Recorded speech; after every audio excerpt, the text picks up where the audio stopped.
Most professionals aren't trapped because they are not talented or don't work hard.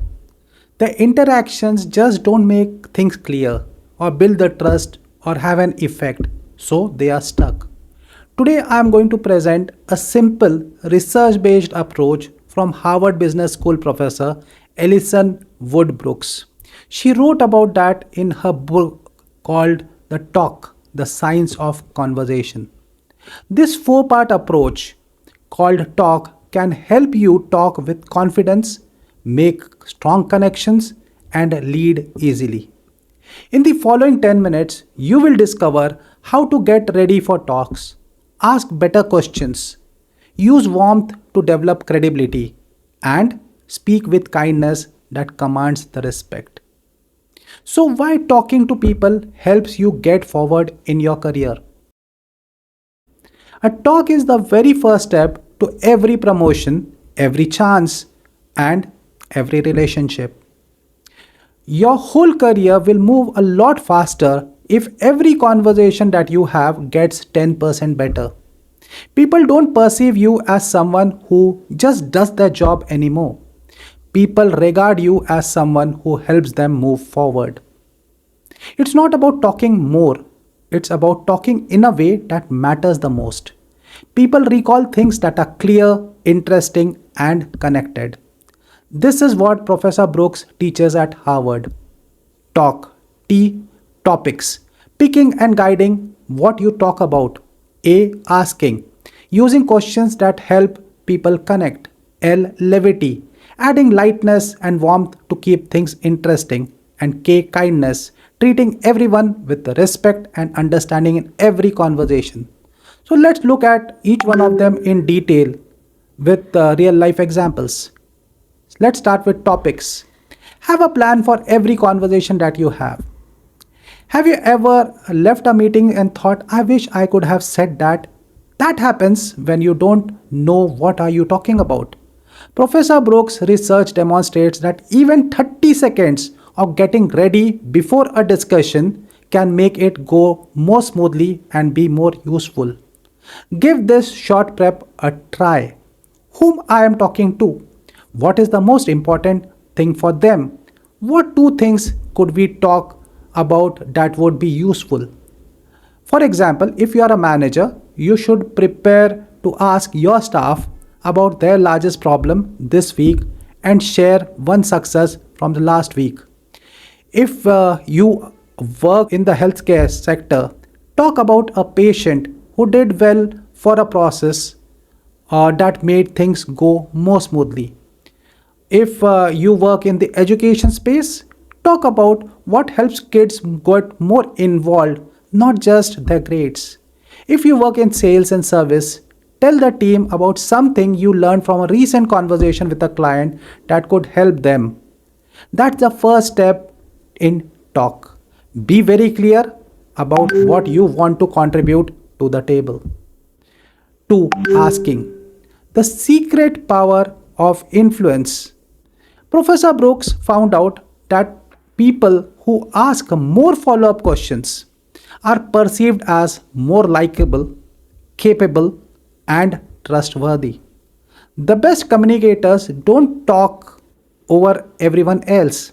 They get everyone else to talk. So use this three-layer question ladder. Number 1, open. Ask what has been the hardest thing for you this week. 2. Follow up. You can ask what makes you think that's happening. And number 3, make it clear. You can further ask what would be the most important result for you if we fix that. It works in every situation, whether a call with the client, a team meeting, or even on dinner. People are more likely to talk when they feel understood. That's when genuine power starts to work. And here's a bonus tip. Asking follow-up questions shows that you are paying attention. A simple, tell me more about that, might make someone feel like they matter the most. L, that is levity. Don't just put pressure on others. Bring lightness to the conversation. Brooks thinks that monotony not confrontation, is what kills connection. People stay interested when there is a little humor, like a grin, a short giggle, or a light comment. It's not about being hilarious, it's about being a person. Anyone can utilize these examples. The example goes like this: two problems and one good thing. Let's start with the good news. Or, I promise this update won't take as long as the coffee line this morning. Or, I once sent a wrong file in a presentation and I'm still trying to get over that. That's levity. It makes people feel safe, lowers the stress, and gets them more involved. Studies have shown that even 1 minute of shared laughing can make people trust you more and remember you better. So don't hide your personality. Let some of it in, especially when things seem important. And the last one is K, that's kindness, the language of lasting respect. People often confuse being kind with being soft. Professor Brooks, on the other hand, says that it is one of the most powerful ways to build trust. Being kind is not about how you say things, it's about how you talk to people and listen to them. Words that influence how others hear you right away. For example, I understand why that would be annoying. Or, that's a good point. Let's see what we can do. Or, this is what I think and I am open to what you think. If someone cuts you off, you can say, let me finish what I am thinking and then I would love to hear what you have to say. If someone says anything mean to you, you can say, let's focus on what moves us forward. I know you also want the best outcome. Being kind helps you stay calm and in control. It translates stress into working together. So here's a topic pyramid that has been created by Brooks. Brooks employs a very simple idea called the topic pyramid. It has number one, small talk. That's light, easy things like the weather, activities, and the plan for the weekend. Two, tailored talk, more personal and detailed, such as how that's project going, how did the new routine feel for you. And three, deep talk, important thoughts like what motivates you about the work or what has been the biggest lesson for you this year. You don't just pass over small conversations, you go up through it. It's how people who don't know each other becomes co-workers and co-workers becomes friends. So, how to talk about hard things and strong emotions. When voices get louder, the goal is not to win, it is to reset. Like, we are both really into this. Can we stop for 10 minutes and talk about it again? Or let's take a short break and come back with a new pair of eyes.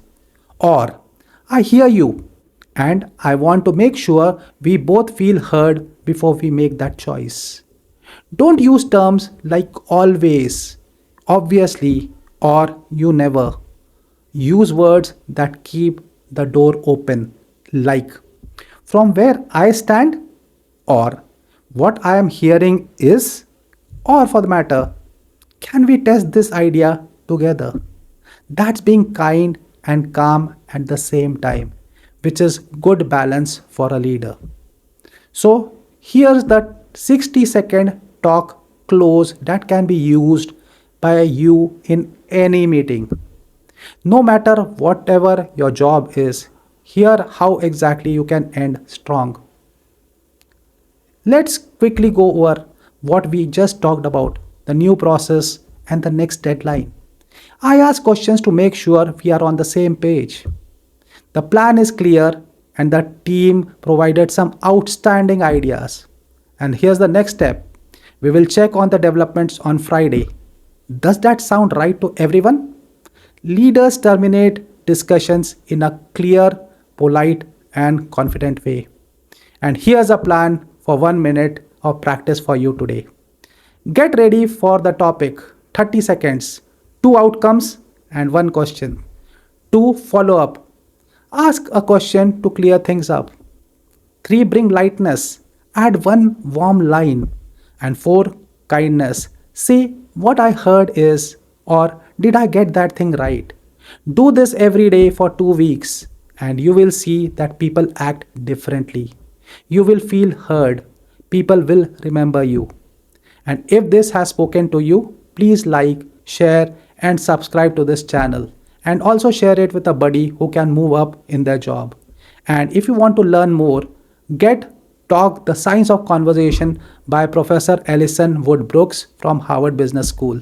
Her study shows that better interactions don't just make meetings better, they also improve lives.